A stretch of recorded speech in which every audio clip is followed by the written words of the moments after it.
apresentar aqui, então, é o desenvolvimento de sistemas de iluminação artificial para suplementação de luz visível em casas de vegetação inteligente, suplementadas por sistemas agrovoltaicos, né? Uma análise documental, já que o trabalho ele está inserido dentro de um projeto de iniciação científica P&D ANEEL, que tem como os parceiros CSC Energia, o IFC, o AFAPEU e a Foz de Chapecó, claro, a Universidade Federal de Santa Catarina.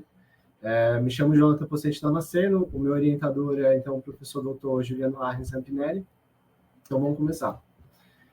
Isso aqui é um pouco da estrutura do que a gente vai falar, né? Um pouco da introdução, desenvolvimento, falar como a gente fez todo o estudo, todas as análises, depois os resultados, e aí, por fim, a gente vai conversar um pouco sobre as considerações finais, chegar numa conclusão aí do trabalho.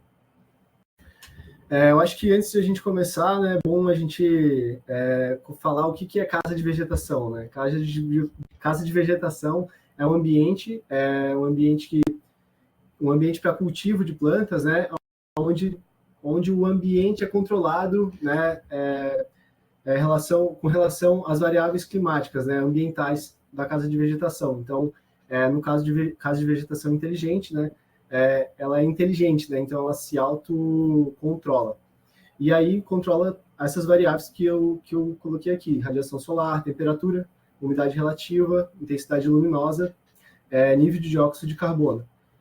Então, todas essas variáveis elas podem ser controladas por estratégias passivas e ativas, né? As passivas relacionadas mais à construção, né? Uma parte da arquitetura, e as ativas um pouco mais de acionamento, né? Equipamentos para esse tipo de controle. Bom, e para o nosso trabalho aqui de iluminação, né? Que é esse desenvolvimento, a iluminação é um dos parâmetros mais importantes para as plantas, né? Para o desenvolvimento delas. Então, impactando diretamente no crescimento, na produtividade, na qualidade do produto, né, que é a planta, e também, né, com a presença de iluminação artificial, ou seja, a suplementação de luz visível para a casa de vegetação, vai independer da sazonalidade, né, esse cultivo. Então, pode estar em dias de inverno muito frios, né, e a casa de vegetação vai conseguir suprir a demanda de calor para aquela planta, né? Então, é só um exemplo, né? A mesma coisa para a luz. Então, para a iluminação é da mesma maneira, né? Em dias mais nublados, por exemplo, vai suplementar a luz e vai suprir essa demanda de intensidade luminosa ali para a planta. E muito disso vem das tecnologias LED, né? A tecnologia LED, vamos dizer assim, que ela viabilizou, né, a utilização de sistemas de iluminação artificial para suplementação, né, de luz, né, justamente por conta da eficiência luminosa, né, o baixo consumo de energia elétrica e também por ter a controlabilidade do espectro, né, de luz. Então, a gente pode controlar especificamente para cada tipo de cultura. Né? E também, só para contextualizar, a casa de vegetação, cultivo controlado, cultivo protegido, não é bem um termo novo, né, não é algo novo, mas sim algo que remonta ali os tempos do ano de 1983, né, com a primeira fábrica de plantas no Japão, né, então o primeiro cultivo controlado, assim, que se tem registro, assim, vem dessa data.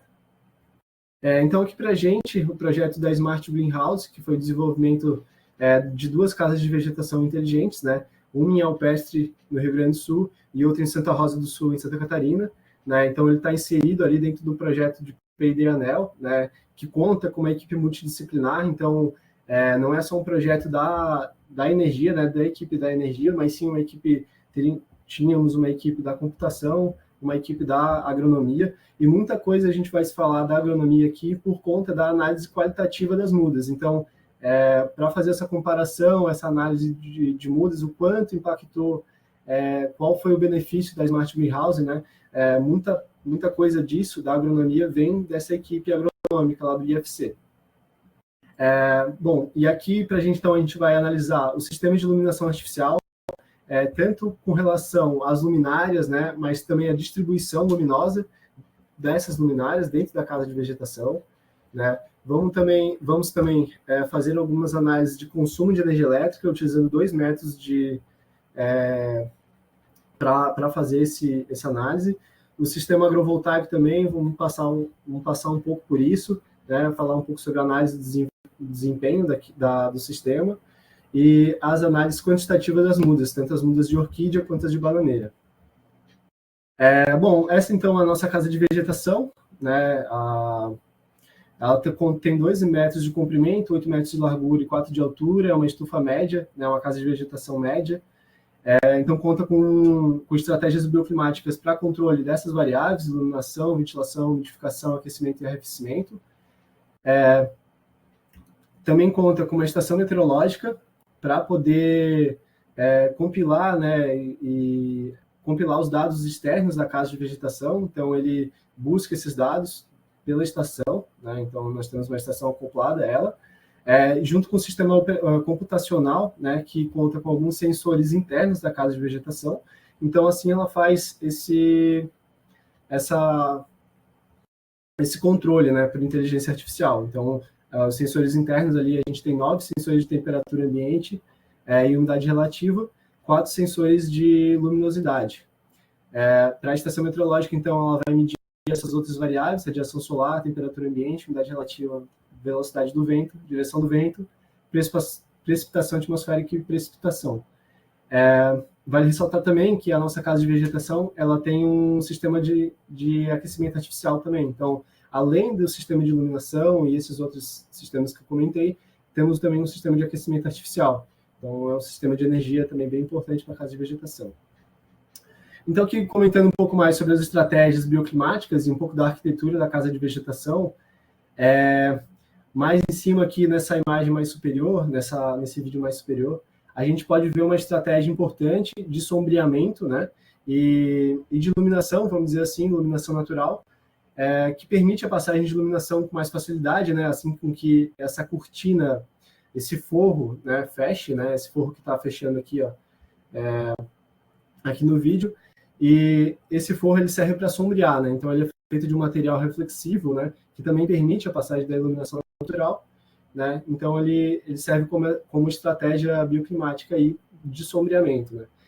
Outra estratégia importante de ventilação, né, e resfriamento, né, então, e até aquecimento, vamos dizer assim, né, temos uma cortina de filme de polímero fino, né, que abre e fecha conforme a temperatura da casa de vegetação, então ela permite com que o ar entre, né, ali embaixo daquela cortina é uma tela, né, então ela permite essa entrada de ar dentro da casa de vegetação, então refrigerando a casa de vegetação em si.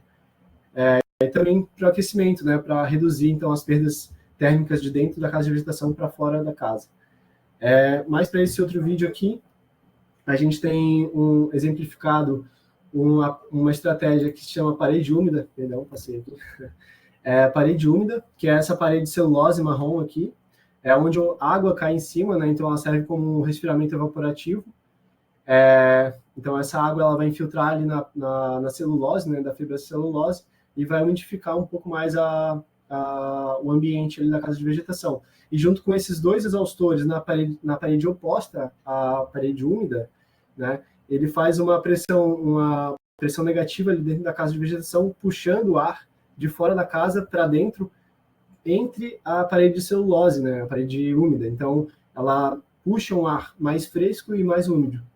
Então, resfria a casa de vegetação. E assim pode ser usada também para aquecimento, junto com os aquecedores. Bom, a iluminação natural agora, falando um pouco sobre as estratégias ainda, né, estratégias bioclimáticas. Para a iluminação natural, as estratégias estão presentes mais na orientação, na geometria e na envoltória da casa de vegetação. Então, para a orientação, né, sendo norte-sul ou leste-oeste, a gente vê aqui o acompanhamento do sol durante todo o ano. Então, a gente tem nessas imagens aqui na lateral esse perfil, né, do sol, né, o caminho do sol que ele faz durante o ano. Então, a gente percebe que vão ter diferenças entre a orientação leste-oeste e norte-sul, né, com relação a esse movimento, né.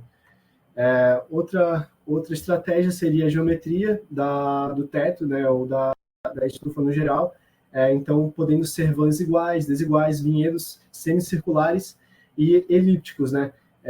Então, o que a gente utilizou para essa casa de vegetação foi foi o formato elíptico, né? E também a envoltória, que é nada mais é do que o material que foi construído a casa de vegetação. Então, podendo ser o vidro, um polímero rígido ou um polímero fino. Claro, sempre lembrando que tem que passar o máximo de luz natural possível, dependendo das condições que você queira chegar, mas geralmente a utilização desse polímero translúcido, né, para poder permitir a passagem de luz natural. Para a luz artificial, iluminação artificial, então, a gente trabalhou com LED, né, o sistema LED, com faixa espectral de 450 nanômetros a 650. Então, basicamente, é a radiação fotossinteticamente ativa que a planta absorve, né? Esse é o espectro ideal para que a planta absorve, né? E essa casa de vegetação, ela funciona como suplementação, né? Então, ela vai funcionar para períodos de baixa luminância. Baixa luminosidade.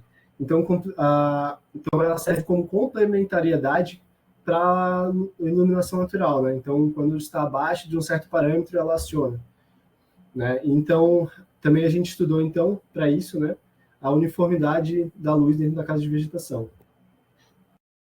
Para modelagem e simulação do sistema de iluminação artificial, né, a gente usou o software Dialux, né, simulou 12 cenários diferentes, né, com alturas, disposições no plano horizontal diferentes, e também diferentes potências, de 100, 150 e 200 watts, para tipos de luminária.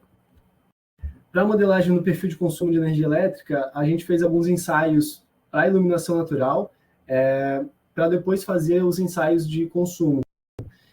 Então, os ensaios... Estão conseguindo me ouvir? Aconteceu uma coisa diferente aqui. Bom, acho que sim.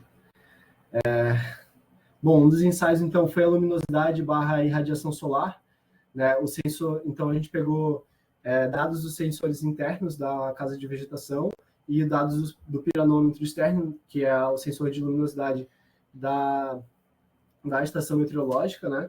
E analisou os dados de radiação global horizontal, né? Então, a gente fez um gráfico de dispersão aqui na lateral, né, que vocês podem ver. E aí chegou numa correlação de 0,98 com relação à luminosidade e à radiação solar. Outro ensaio que a gente fez também foi analisar o fotoperíodo, né, a quantidade de luz, né, o tempo que a gente tem de luz durante o dia.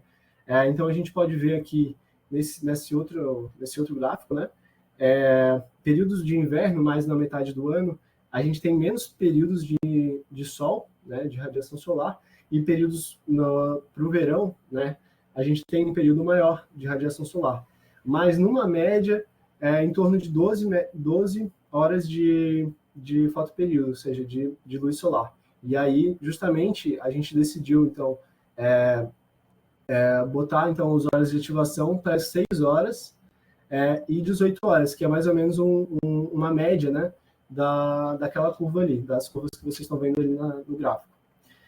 Então, para fazer o perfil de consumo, a gente fez 2 métodos, né? O primeiro método com acionamento inferior a 3.500 lux, né, ou 130 watts por metro quadrado, uma ativação dos sistemas das 6 horas até as 18, ou seja, 12 horas de fotoperíodo, utilizando arquivos TMY e IMET. Então, a gente fez a contabilidade ali de quanto tempo ela seria acionada, né, com esses 2 arquivos.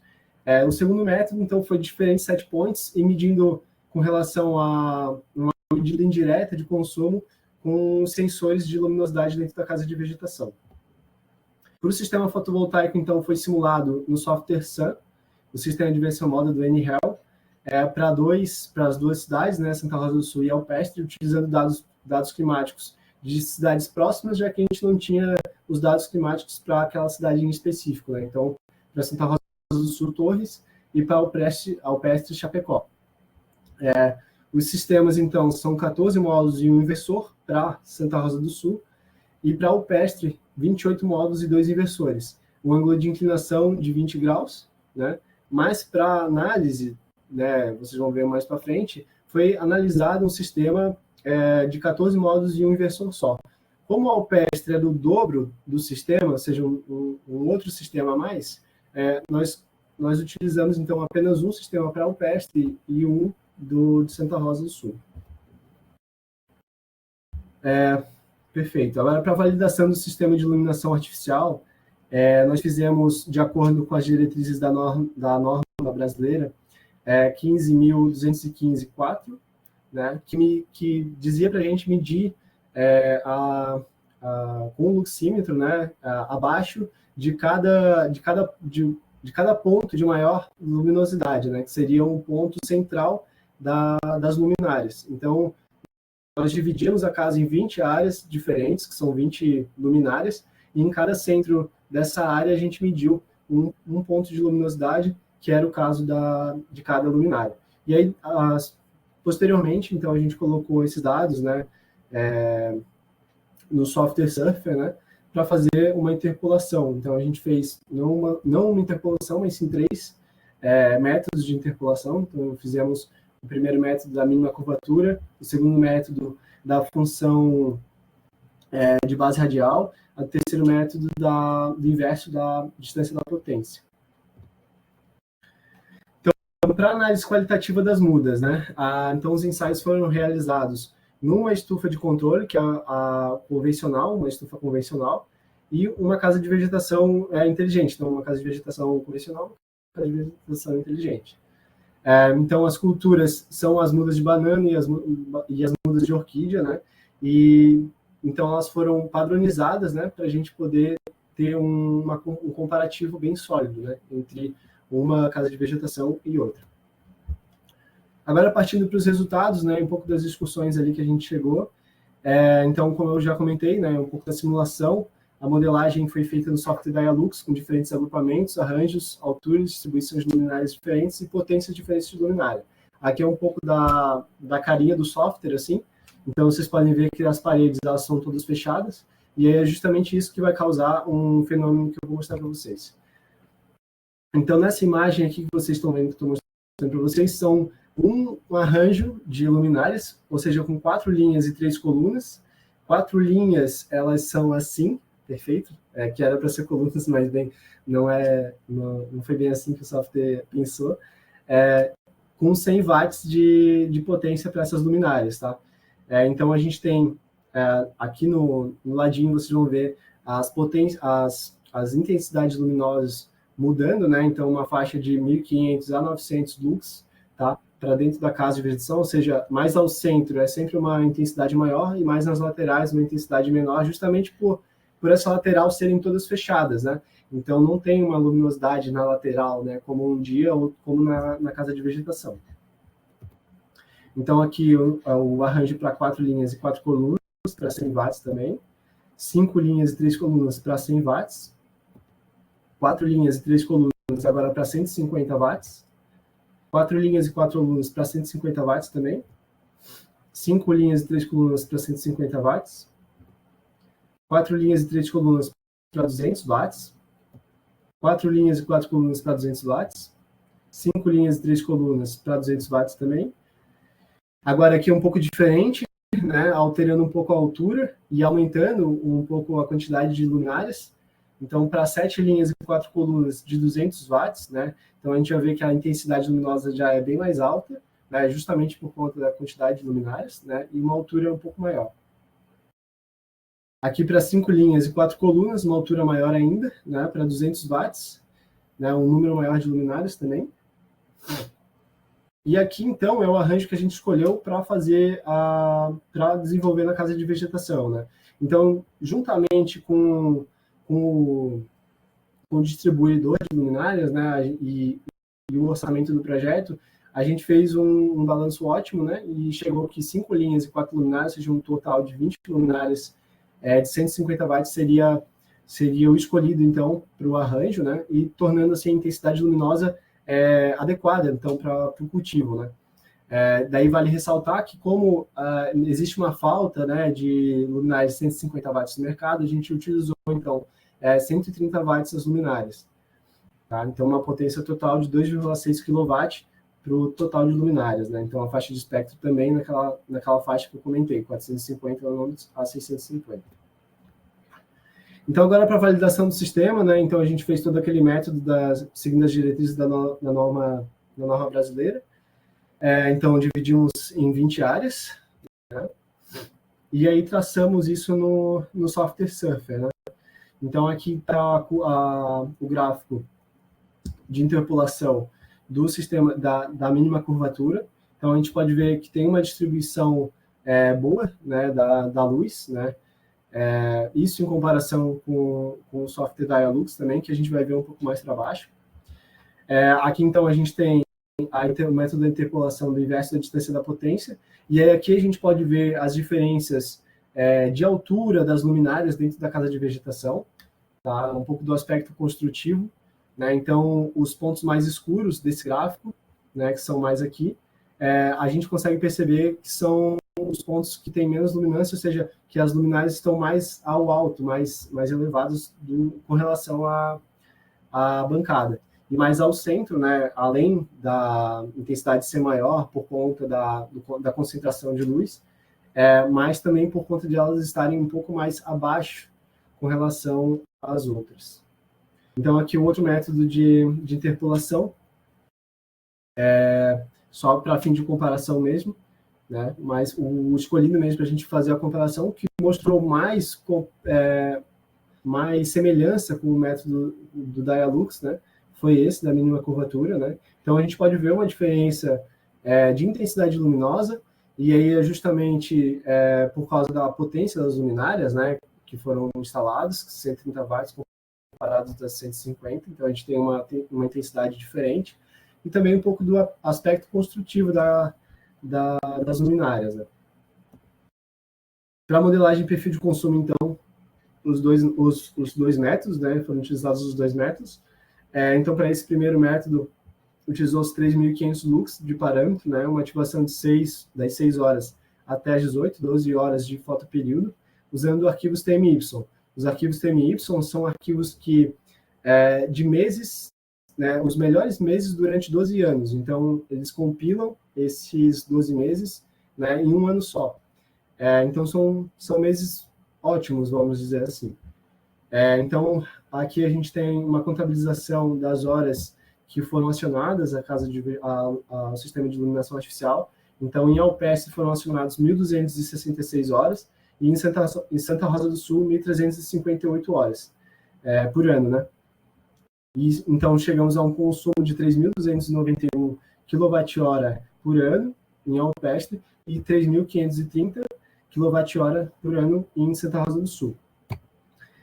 Ainda no primeiro método, mas utilizando agora um novo arquivo climático, né, usando o arquivo do INET. Então, esse arquivo é um ano típico, então é um ano total, né? Então, foi contabilizado também da mesma forma que o anterior, né? Então, 1.470 horas em Alpestre, 1.471 horas em Santa Rosa do Sul. Então, deu um total de consumo de 1.322 kWh por ano em Alpestre e 3.825 kWh por ano em Santa Rosa do Sul. Para o segundo método, então, nós pegamos a mesma faixa, né, de fotoperíodo, né, ou seja, 12 horas, né, das 6 até as 6, né, com diferentes set points agora. Né? Antes era só 3.500, então o sistema acionava quando a luminosidade reduzia a 3.500 lux. Agora a gente testou para 3.500, 5.000 e 8.000. Então, já é de se imaginar, né, que o consumo da 8.000 lux vai ser um consumo muito maior com relação a 3.500. É justamente porque abaixo de 8.000, né, que já é uma luminosidade boa para a planta, né? Então, vai acionar muito mais vezes com relação a 3.500. Então, aqui do sistema fotovoltaico, então, como eu comentei, foi utilizado um sistema para Alpestre e um sistema de Santa Rosa do Sul, então um total de 6,37 kWp o sistema. E a gente teve uma geração, então, mensal de 751 kWh para Santa Rosa do Sul e 791 kWh para Alpestre. Então, vale ressaltar também que os dados simulados com os dados reais, então a estimativa que são os dados simulados e o resultado real, compilados a partir do sistema do inversor, do sistema fotovoltaico, então, deram muito semelhantes, ou seja, ele realmente é confiável, né? É um método para a gente fazer a estimativa que faz sentido. Bom, e aí partindo para a análise qualitativa das mudas, né? Já estamos encaminhando para o final. Então, para as mudas de banana, a gente teve uma melhora, né? Praticamente todos as características, né? Então, tanto com diâmetro, altura, número de folhas, área foliar, né? E mais os outros parâmetros realizados pela agronomia, né? Pela equipe agronômica. Mas a imagem também deixa bem claro, né? Então, na esquerda, né? A gente tem o cultivo o cultivo da Smart Greenhouse, e na direita a gente tem o cultivo na convencional Smart Greenhouse. E a mesma coisa se repete para as mudas de orquídea. Então, além de a gente ter uma redução do nível de mortalidade das plantas, né, a gente teve também um aumento, né, ali no diâmetro do caule, o número de folhas, né, e uma altura maior no pseudocaule também. Então, também nas imagens a gente consegue ver a diferença, que realmente fica clara, né, a diferença da Smart Greenhouse para a CGH, né, para a convencional Greenhouse. Então, o nosso método está realmente, o sistema de iluminação artificial, né, realmente impacta, e a Smart Greenhouse, né, o próprio gerenciamento ali impacta positivamente na produtividade, né, na qualidade das plantas. Bom, então o trabalho, ele apresentou uma análise documental, né, do desenvolvimento de sistemas de iluminação artificial para a suplementação da luz natural, né, nas casas de vegetação, integradas às estratégias bioclimáticas, né, e os sistemas agrovoltaicos. Então, eles também, isso tudo, né, demonstra ali que demonstra o uso da tecnologia em prol da otimização do ambiente de cultivo e a redução de consumo de energia elétrica na agricultura. Da iluminação, então, foi um pouco daquilo que eu já comentei, né? Então, tivemos um pouco de diferença, mas ela consolida o método, né? Consolida ali que a distribuição, sim, ficou muito semelhante, então, realmente foi aquilo que a gente implementou, então, foi correto, né? E basicamente, as diferenças ali são em torno da potência, né? E do método construtivo ali, que foi utilizado para fazer a instalação das luminárias. Das estratégias bioclimáticas, e então foram importantes, né? Esse desenvolvimento das estratégias, então, foram importantes para justamente ter um bom desenvolvimento das plantas, né? E assim como a gente apresentou no comparativo entre as mudas, né? Da convencional, né? Comparados com a nossa Smart Greenhouse. Então, as mudas de banana, né, elas houveram, então, esse aumento, né, de diâmetro do pseudocaule, área foliar, número médio de folhas, né, em comparação com o CGH. E também a mesma coisa com as orquídeas, e além de apresentar, então, essa redução na mortalidade delas, né. Do sistema agrovoltaico, então, foi pegado, então, os dados ali de 2022 até 2023, então entrou em operação um pouco antes, mas começou a ser compilado por ali. A produtividade, então, desses dois sistemas é de 1.418 kWh por kWp e 1.490 kWh por kWp em alpestre, né? O fator de capacidade dos sistemas são de 16,20% e 17,14%, então é um sistema sólido, né? Um sistema que tem um bom desempenho. O consumo de energia, aí o balanço de energia da casa de vegetação como um todo, né, junto com todos os sistemas de energia ali, né, dá um balanço de 211 kWh para Santa Rosa do Sul e 158 kWh para a Alpestre. Então, esse é o balanço total, né, da casa de vegetação, junto com a geração e o consumo total, né, mas o consumo apenas do sistema de iluminação está entre 3.530 kWh e 3.291 kWh em Alpestre.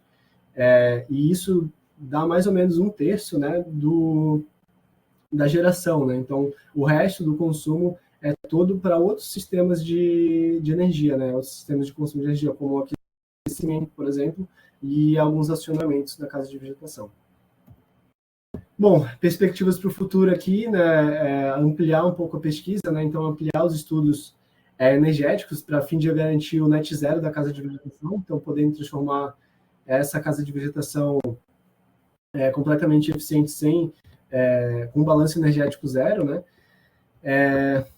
Experimentar também novos métodos construtivos, né, para garantir uma boa distribuição, uma melhor, né, distribuição da luz da casa de vegetação. Então, reduzir um pouco dessas diferenças entre o que a gente simulou e o que a gente mediu na realidade, né? Explorar talvez umas novas culturas, né? Então, aqui foram para mudas de banana e para mudas de orquídea, né? Então, a gente poderia explorar novas culturas, né, e novos parâmetros para a casa de vegetação. Bom, quero agradecer, então, a Universidade Federal de Santa Catarina, os laboratórios, né, a Labtel, o LPA, o Initel, o Instituto Federal Catarinense, né, o Foz de Chapecó Energia, a CSC Energia, a Agência Nacional de Energia Elétrica, ANEEL, a Fundação de Amparo à Pesquisa e Extensão Universitária, e todos os membros do projeto P&D-ANEEL, né, o desenvolvimento de estufas inteligentes e eficientes energeticamente para cultivo de plantas de alto valor agregado aplicadas a comunidades lindeiras e assentadas de usinas hidrelétricas. Também queria agradecer ao meu orientador, Juliano, né, e a todos da banca, enfim, a todos que estão presentes. Aqui é um pouco das minhas publicações com relação a esse estudo, né, de desenvolvimento de iluminação artificial, junto com a equipe, né, um no congresso e um outro de um periódico. Bom, então eu agradeço e fico à disposição aí para a banca, né, e para eventuais perguntas, né, que alguém tenha.